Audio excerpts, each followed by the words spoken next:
भाइयों, आचार्य चाणक्य ने मानव जीवन के लिए कुछ ऐसी बातें बोल गए हैं, अगर मानव उसे अपनाता है तो उसका जीवन सुखमय हो सकता है।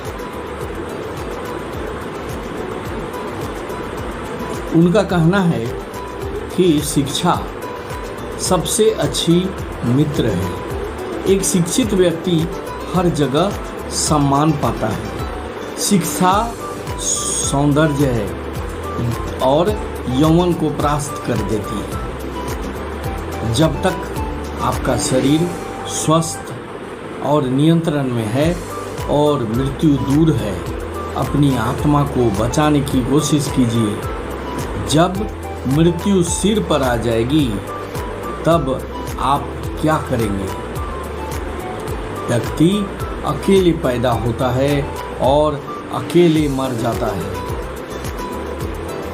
और वह अपने अच्छे बुरे कर्मों का फल खुद ही भोगता है।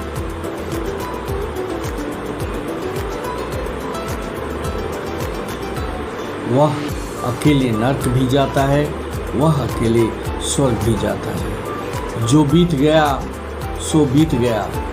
अपने हाथों से कोई गलती हो गई तो हो गई, उसकी फिक्र नहीं करनी चाहिए। वर्तमान को सलीके से जीकर भविष्य को संवारना चाहिए, क्योंकि जो बीत गया उसे वापस लौटाया नहीं जा सकता। ऐसा पैसा जो बहुत तकलीफ के बाद मिले, अपना धर्म ईमान छोड़ने पर मिले या दुश्मनों की चापलूसी से उनकी सत्ता स्वीकारने से मिले, उसे स्वीकार नहीं करना चाहिए।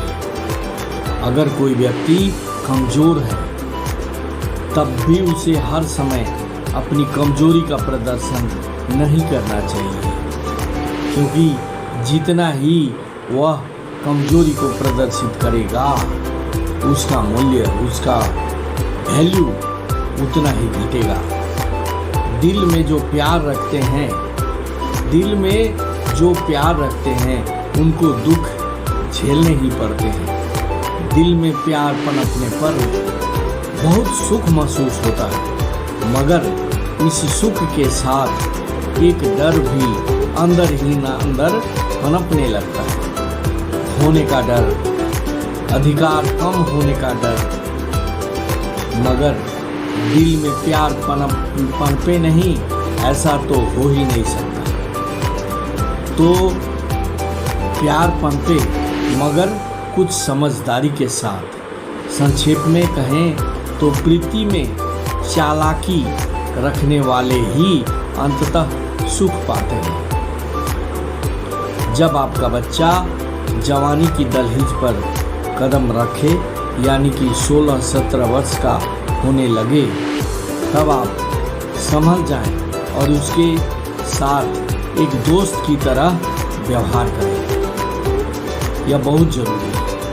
नदी के किनारे स्थित वृक्ष का जीवन अनिश्चित होता है, क्योंकि नदियाँ बाढ़ के समय अपने किनारे के पेड़ों को उजाड़ देती हैं। इसी प्रकार दूसरे के घरों में रहने वाली स्त्री भी किसी समय पतन के मार्ग पर जा सकती है। इसी तरह जिस राजा के पास अच्छी सलाह देने वाले मंत्री नहीं होते, वह भी बहुत समय तक सुरक्षित नहीं रह सकता। इसमें जरा भी संदेह नहीं होना चाहिए। पृथ्वी सत्य की शक्ति द्वारा समर्पित है। यह सत्य की शक्ति ही है जो सूरज को चमक और हवा को वेग देती है। दरअसल सभी चीजें सत्य पर निर्भर हैं। यदि किसी का स्वभाव अच्छा है तो उसे किसी और गुण की क्या जरूरत है? यदि किसी का स्वभाव अच्छा है तो उसे किसी और गुण की क्या जरूरत है? यदि आदमी के पास प्रसिद्धि है तो भला उसे और किसी श्रृंगार की क्या आवश्यकता है। संतुलित दिमाग से बढ़कर कोई सादगी नहीं है। संतोष जैसी कोई सुख नहीं है। लोभ जैसा कोई बीमारी नहीं है और दया जैसा कोई पुण्य नहीं है।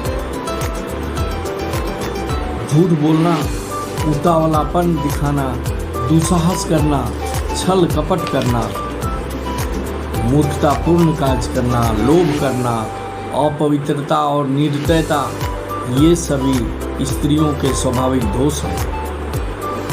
जब आप तप करते हैं तब अकेले करें, अभ्यास करते हैं तब दूसरे के साथ करें, गायन करते हैं तब 3 लोग के साथ करें, खेती अगर करते हैं तो 4 या उससे अधिक लोगों के साथ करें और युद्ध अनेक लोग मिलकर करें। कामयाब होने के लिए अच्छे मित्र की जरूरत होती है और ज़्यादा कामयाब होने के लिए अच्छे शत्रु की आवश्यकता होती है। काम वासना के समान कोई दूसरा रोग नहीं, मोह के समान कोई दूसरा शत्रु नहीं है, क्रोध के समान कोई आग नहीं है, ज्ञान से बड़ा कोई सुख नहीं है। आपका खुश रहना ही आपके दुश्मनों के लिए सबसे बड़ी सजा है।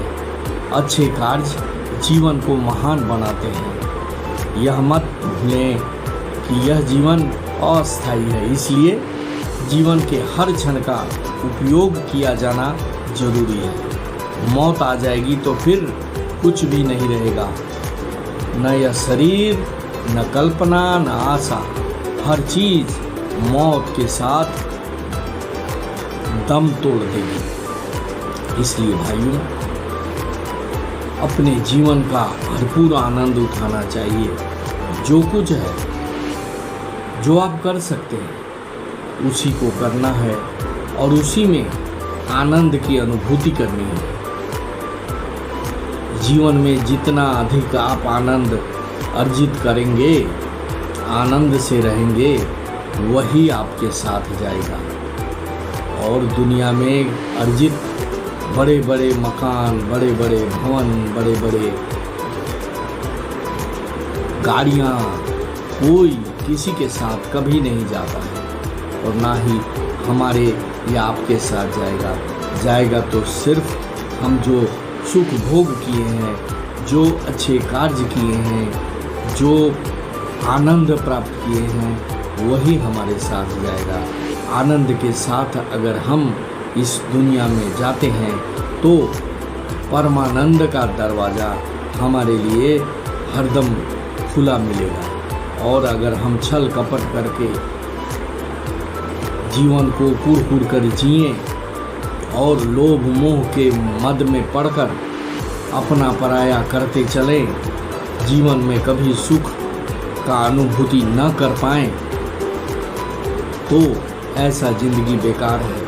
बहुत सारे लोग ऐसे होते हैं जिनके पास अकुत संपत्ति होते हुए भी वे खुश नहीं होते। उनका जीवन इस धरती पर ही नरक के समान होता है। और जो लोग थोड़े से धन के होते हुए भी खुशी से जीवन व्यतीत करते हैं, वही उनके जीवन का सच्चा सुख है।